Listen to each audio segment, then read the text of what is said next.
Bueno, pues para hablar de esta iniciativa vamos a debatir, vamos a charlar sobre este tema. Me acompaña esta mañana José Saturnino, que es sociólogo y profesor de la Universidad de La Laguna. Buenos días. Hola, buenos días. Y también pues Teresa Verástegui, que es delegada de los grupos institucionales de Ciudadanos en Canarias. Buenos días. ¿Qué tal? Muy buenos días. Bueno, esta iniciativa, que puedan votar los chicos que tienen 16 años, ¿están preparados, como sociólogo le pregunto, un chico de 16 años para saber a quién vota? Pues eso lo mismo lo podríamos llevar a los 18 o a los 19, ¿no? Porque no toda la gente evoluciona a la misma edad, la madurez cognitiva de cada persona es distinta y entonces siempre hay un problema a la hora de poner la frontera de cuál es la madurez para determinados actos legales, ¿no? Entonces siempre que vamos a poner una edad de frontera va a haber gente que la cumpla, gente que no, y es muy difícil saberlo a priori. Entonces el acuerdo más bien es el tipo de sociedad que queremos, más que si esa gente está preparada o no. Y es si en cuanto la gente empieza a tener ya cierta autonomía personal, ya está capacitada para participar en política, ¿no? Bueno, hemos visto que es una iniciativa que ha salido adelante, pero por ejemplo su grupo, Ciudadanos, ha dicho que no cree que con 16 años se pueda votar. ¿Por qué? Hombre, lo primero que tendríamos que analizar es por qué esta propuesta y por qué en este momento. Y después el segundo paso sería pues decidir si es idónea o no. Lo primero que hemos criticado y lo hemos hecho en el Congreso y lo hacemos fuera de él es por qué se está presentando a una semana de que se disuelvan las Cortes. De hecho, ¿Un corte político puede tener esta medida? Sí, estamos viendo a partidos como por ejemplo Izquierda Unida y Podemos, que ya incluso desde ayer están hablando de ir a nuevas elecciones en confluencia. Están presentando iniciativas, están apoyando iniciativas que no se van a llevar a cabo. La reforma de la ley electoral no es una cosa de una semana, ojalá pudiéramos reformarla y probablemente si también lo lleváramos al Parlamento Canario y reformáramos la ley electoral en una semana, nos llevaríamos bastantes sorpresas y nos tendríamos que preguntar por qué no se ha hecho hasta ahora. Entonces, lo primero que hemos criticado y lo primero que hemos dicho que esta medida no iba a contar con nuestro voto es porque tiene un claro fin electoralista. Vamos a recordar, cuando teníamos 16 años quizás, ya sé que la postura por su parte es que a lo mejor ni con 16, ni con 18, ni con 20 se tiene clara la postura, pero con 16 años, ¿en qué está uno pensando? ¿En la política? No, ¿O en otras cosas? No, o sea, ¿realmente los chicos con 16 años cogen el móvil y la tablet para ver las noticias, para informarse de los programas electorales? O quizás si llegan a votar es un poco lo que vota la familia, o al revés. Podemos tener el debate de que si es un voto más de izquierdas al ser, eso se ha criticado, ¿no? También se ha apuntado, al ser jóvenes, pues un voto un poco más de izquierda. No sé qué opina, señor Martínez. Bueno, ahí hay dos cuestiones, ¿no? Una es que en general la población joven es más abstencionista. Y esto no solo es ahora y no solo es en España, sino en diversos estudios que se han hecho en diferentes países se comprueba que es el grupo más abstencionista, ¿no? Entonces, cuanto más joven, todavía más abstencionista. O sea, que al final tampoco en votos podría suponer una gran cosa. Además, desde el punto de vista demográfico, como es un colectivo cada vez más pequeño, pues todavía tiene menos peso, ¿no? Y luego, desde el punto de vista de la socialización política, sí hay algunos estudios que muestran que el ambiente ideológico de la familia sí que influye en el ambiente ideológico de los hijos, ¿no? Que sí hay cierta transmisión, a lo mejor no exactamente al partido, pero sí por lo menos de los posicionamientos ideológicos, ¿no? Estábamos hablando, pues quizás el número de votos se ha apuntado que, bueno, son unos 800.000, que tampoco sería una cifra muy importante si llegan a votar. Sí, sobre todo si vemos las encuestas del CIS, poco habría cambiado el resultado del 20 de diciembre si estos 800.000 jóvenes hubieran tenido el derecho a votar, porque como bien está diciendo mi compañero, muy pocos lo hubieran ejercido. Si bien es cierto que si esto lo extrapolamos a Cataluña, que es Esquerra quien lo ha propuesto, el número de sí a la posible independencia, que recordemos que el pasado 27 de septiembre el número de votos perdió esa votación que ellos decían que era un plebiscito para la independencia y para estar legitimados a todo lo que posteriormente han presentado en el Parlamento de Cataluña, pues ellos lo que buscan un poco, teniendo en cuenta encuestas que tienen internas, que si aumentamos ese número de votantes, sobre todo los más jóvenes, pues sí ganaría ese posible sí. En clave nacional no tiene sentido, y otra de las cosas es que lo está presentando un partido que quiere separarse de España, pero está intentando que se implante una medida para todos los españoles, con lo cual no tiene sentido ninguno. O sea, que ahí estaría el entresijo de por qué Esquerra ha presentado esto en el Congreso. Sí, por supuesto. De hecho, desde hace 1 o 2 años ya vienen en el Parlamento de Cataluña hablando de bajar la edad mínima. ¿Dónde sí y dónde no? Pues yo creo que es un debate bastante largo, que no van a haber realidades absolutas, si bien es cierto que en cuanto a los menores lo que tenemos que hacer es educarlos en valores, tenemos que hacer que se vuelva a despertar el interés por la clase política, que vuelvan a participar activamente y a partir de ahí pues el debate ya legal, si hay que bajar o no la mayoría de edad. Pero en todo caso no es una medida para discutir a una semana de la disolución de las Cortes. Sí, pero también, bueno, vamos a no mirar a unas elecciones inmediatas, sino en un futuro. Se dice que también es una forma de implicar a los jóvenes en la política. Hombre, lo primero que habría que hacer en tal caso es regenerar las instituciones y estos, como llaman estos viejas glorias de la política, que empiecen a dejar entrar a jóvenes que hay en este país muy preparados y que los cargos no sean a perpetuidad, pues por ejemplo que hayan elecciones primarias dentro de los partidos, que hayan listas abiertas y que la gente se vea capaz de participar en la vida política. ¿Crees que los chicos de 16 años pues se implicarían más en la política? ¿Crees que les preocupa hoy en día a los chicos la política?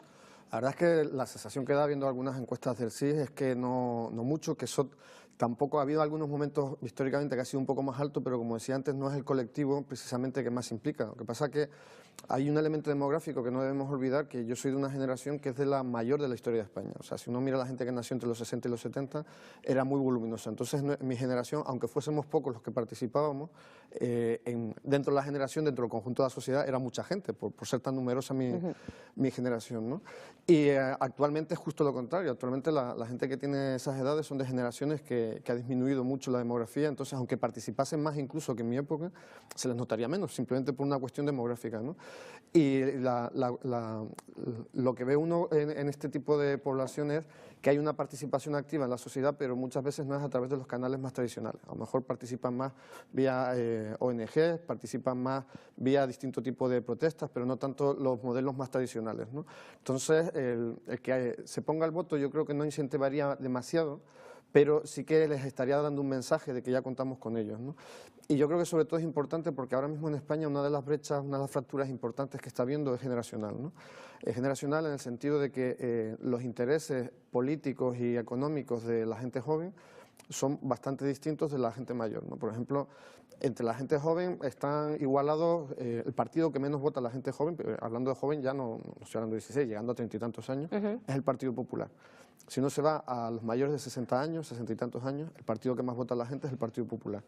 Las tasas de precariedad y de paro que tienen los jóvenes son muchísimo más altas que las que tienen los mayores de 40 y tantos, ¿no? Entonces, ahí tenemos una cuestión de que hay una de las fracturas importantes ahora para explicar algunas dinámicas políticas, es como toda esta gente, no ya digo de 16, sino la franja 16, 30 años, se siente en una posición social bastante subordinada con respecto a los mayores, ¿no?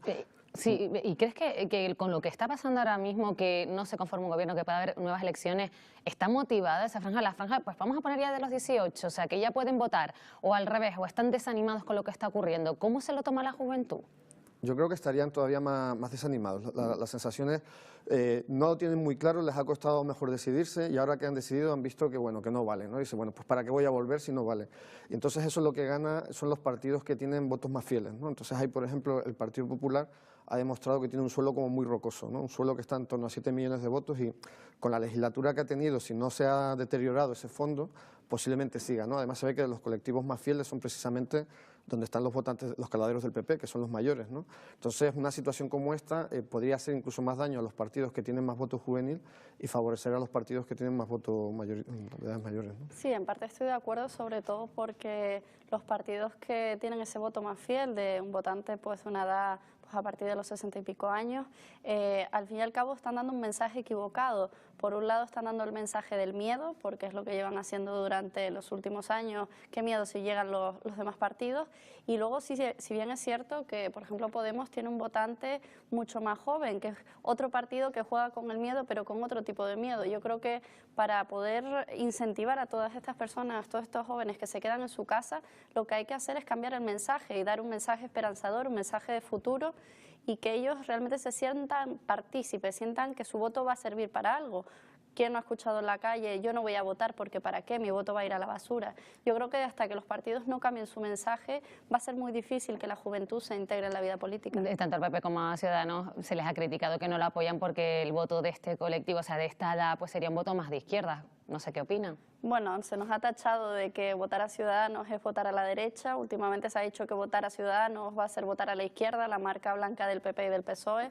Nosotros hemos demostrado que hemos sido coherentes, que nos hemos sentado en la mesa con todos los que han querido. Luego está el partido del no, que no se ha querido sentar con nosotros, que no ha querido hablar, que no ha querido negociar.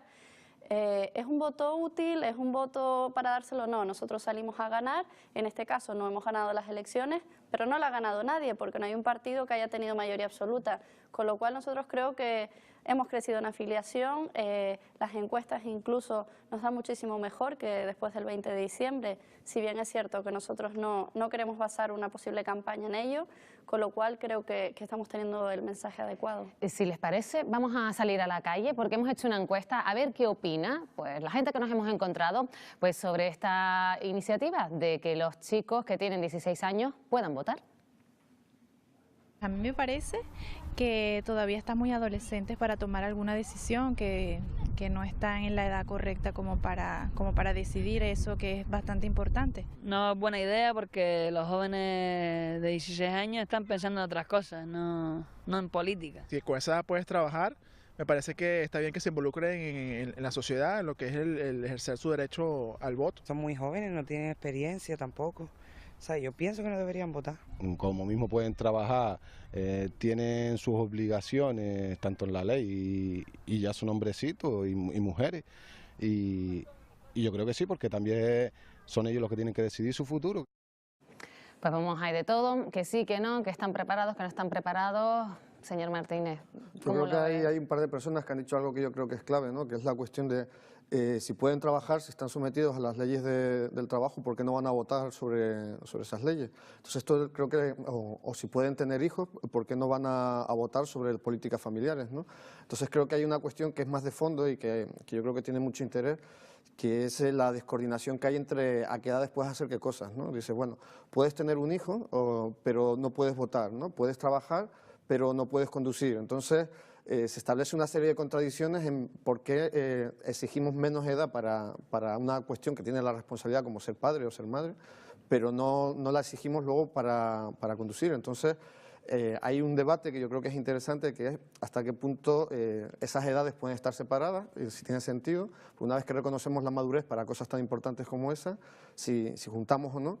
Y luego hay otro debate todavía más de fondo, que a mí ese sí que me tiene muy preocupado porque ese no está en los medios, que es la manera en que cada vez más, sobre todo a nivel mediático, se confunde la categoría de menor con la de niño. Entonces, en el último año, los últimos 2 años, yo estoy observando una deriva que me tiene muy preocupado, que es que cada vez que se habla de una persona que tiene menos de 18 años, se trata de niño. Esto a veces tiene utilidad política, por ejemplo, cuando el debate sobre el aborto se decía, es que van a abortar niñas. Dice, a ver, tienen 16 años. O sea, yo cuando pienso en un niño, no pienso en alguien de 16 años. Menor que edad. Menor es menor de 18 años. Entonces, menor de 18 años, pero claro. ¿a qué deberíamos llamar menor? Hombre, ahí está, el problema es que legalmente está claro. Eso es una categoría jurídica, no es una categoría que manejemos en el día a día. Entonces, en el día a día nosotros manejamos expresiones como niño, adolescente, joven, y es verdad que las edades están borrosas, pero entre alguien de 17 y una persona de 2 años, yo me niego a usar la misma palabra. Vale, y por ejemplo, ¿qué consejos nos da? ¿Qué deberíamos llamar? Por ejemplo, menor, si tiene menos de 12 años, no, o yo diría adolescente menor, a partir de 12. No, seguiría usando la categoría menor, pero como una cuestión jurídica. Menor es una persona que tiene 18 años, pero cuando hablo de alguien de 10 años, pues yo estaría hablando de niño, y si hablo de alguien de 15, hablaría de adolescente. Vale. A lo mejor me dice alguien de 12, pues me puedo quedar con la duda, ¿no? Pero alguien de 15 o 16 tengo claro que es un adolescente, que no es un niño, ni es un joven. Respecto a esas respuestas de la calle, bueno, hay gente que dice que son muy pequeños, otros que no, pero bueno, el apunte que ha hecho José Saturnino Martínez dice que, bueno, que somos los niños, sí, de 16 años, sí pueden pues casarse, estábamos hablando que pueden trabajar, pero no pueden votar, que hay una contradicción, que debería haber una edad para todo, y si ya con 16 años lo pueden hacer, ¿por qué no votar? Pero más allá del lenguaje jurídico que utilicemos, las leyes son las que son. Existen unas limitaciones dentro del Código Civil y dentro de las diferentes leyes y normas donde a partir de 14 años se puede ejercer ciertos derechos, a partir de 16 otros, de 18 otros, 16 si te emancipas. Estoy de acuerdo que no parece lógico a priori decir te puedes emancipar, puedes casarte, puedes tener un contrato laboral, pero no puedes participar de la vida política. Perfecto, pues lo que tenemos que hacer es sentarnos y homogeneizar toda la normativa, estudiar si realmente es necesario bajar la mayoría de edad de los 18 a los 16 años, si por el contrario en vez de 16 van a ser 14 o van a ser 17, y que obviamente no puede beneficiar a todos y hay casos diferentes. Por ejemplo, pues entre un hombre y una mujer suelen tener diferente madurez, pero las leyes están y hay que cumplirlas. Bueno, pues Teresa Verástegui, delegada de los grupos institucionales de Ciudadanos en Canarias, gracias por acompañarnos esta mañana. Y José Saturnino Martínez, profesor de Sociología de la Universidad de La Laguna. Gracias por estar aquí con nosotros.